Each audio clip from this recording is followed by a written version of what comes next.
मैं तो इत्तेफाक से उत्तर प्रदेश से ताल्लुक़ रखता हूँ और जो उत्तर प्रदेश के लोगों से मेरा ताल्लुक़ है, चाहे वो कांग्रेस के लोग हों, चाहे समाजवादी पार्टी के लोग हों, चाहे दूसरी पार्टियों के लोग हों, उनसे मेरी गुजारिश है और मैं बोलता रहता हूँ, लिखता रहता हूँ कि वो उस पार्टी को या उस कैंडिडेट को वोट दें जो बीजेपी के कैंडिडेट को हरा सके। और वहाँ जो सबसे बड़ी गड़बड़ी ये है कि MIM के जो नेता हैं, लीडर हैं, जनाब असदुद्दीन अवैसी साहब, उनका जो रुझान है, उनका जो अंदाज़ है, उनका जो बयान और उनकी जो तकरीरें हैं, बदकिस्मती से वो बीजेपी को फ़ायदा पहुंचा रहे हैं। तो जो लोग नौजवान हैं, जो जज्बात में हैं, जो समझते हैं कि 2-4 MLA वगैरह के आ जाने से हमारी बड़ी बात हो जाएगी, जैसे कि बिहार में आया है, वो दरअसल गलत रास्ते पर हैं। उनको सोचना चाहिए कि गैर बीजेपी हुकूमत मुसलमानों के लिए ज़्यादा मुफीद है निस्बतन बीजेपी हुकूमत। तो असदुद्दीन अवैसी साहब को उलमा समझा नहीं पा रहे हैं, बल्कि आज जो मुझे ख़बर मिली है फेसबुक वगैरह के ज़रिए, वो बहुत ही अफसोसनाक है। एक है मौलाना सज्जाद नुमानी साहब, होशियार आदमी हैं और वो शायद इस वक्त मुस्लिम पर्सनल बोर्ड के जनरल सेक्रेटरी हैं।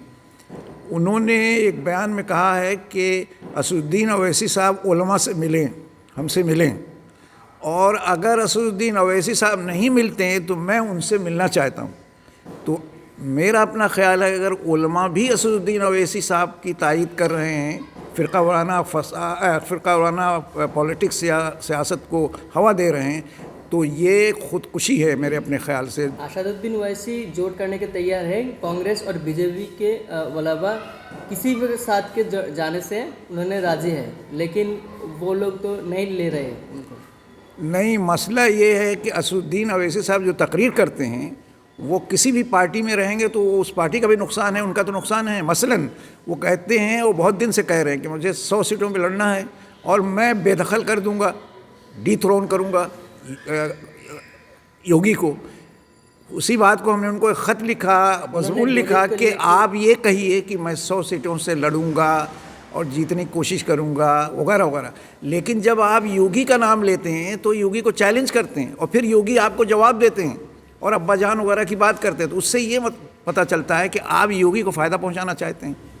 तो मुसलमानों की जो इस वक्त सूरत हाल, मैंने लिखा भी है कि मुसलमानों की जो सूरत हाल है वो बहुत ही ख़राब है, चाहे वो पार्टी हो चाहे वो गैर पार्टी हो। वजह क्यों है कि असदुद्दीन साहब गलत बोलें या सही बोलें उसको कंडेम नहीं करते।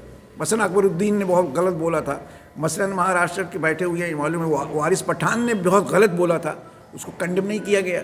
उसी को अमित शाह ने पार्लियामेंट में बैठ के कहा कि देखिए ये हिंदुओं को ललकारते हैं, ये MIM के लोग हैं। तो मुसलमान जो है अपने लोगों को जो कंडेम नहीं करता है वो उससे भी हिंदू फ़िरका परस्त फ़ायदा उठाते हैं। और मुसलमान पार्टियां जो नहीं करती हैं, चाहे वो कोई भी पार्टी हो, मेरे जिस पार्टी से मैं ताल्लुक़ रखता हूँ उसको भी मैं कहता हूँ कि अगर वो कंडेम नहीं करती तो वो गलत करती है, कंडेम करना चाहिए। आप कौन सी पार्टी करते हैं? कोई भी पार्टी करते हैं, लेकिन हम समझते हैं कि जो भी पार्टी है, चाहे हमारी हो चाहे किसी की हो, उनको कंडेम करना चाहिए। मौलाना मौदूदी साहब ने फ़िरका परस्ती कहा है कि चाहे हिंदुओं की फ़िरका परस्ती हो चाहे मुसलमानों की फ़िरका परस्ती, दोनों ख़तरनाक है, उतनी ही ख़तरनाक है जितनी कि हिंदू फ़िरका परस्ती। तो इसको ख्याल रखना चाहिए मुसलमानों को।